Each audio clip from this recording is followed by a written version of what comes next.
অত্যন্ত আস্থাভাজন ব্যক্তিত্ব সিলেট সিটি কর্পোরেশনের মেয়র জনাব আনোয়ারুজ্জামান চৌধুরী তিনি কিন্তু এই মুহূর্তে প্রায় কয়েক হাজার মানুষের মধ্যে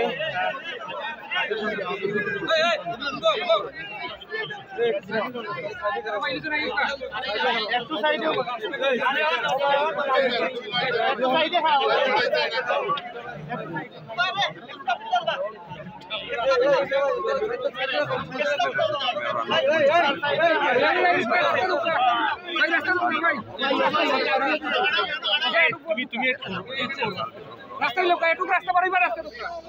আচ্ছা আমি তো না জায়গা মাইলা না কেন এখন আর বাইতে না এখন বাইতে না তুই হয় ঘুরিয়ে যাও অন লাইনে বই যাও অন লাইনে বই যাও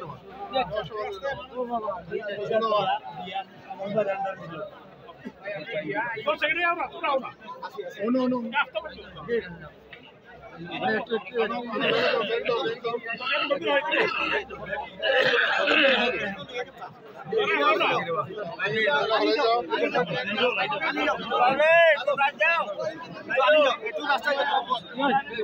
চালাইও না রে বাবা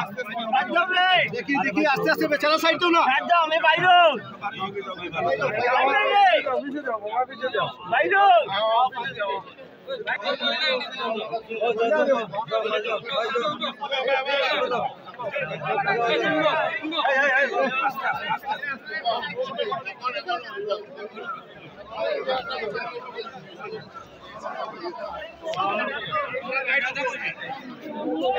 Bye.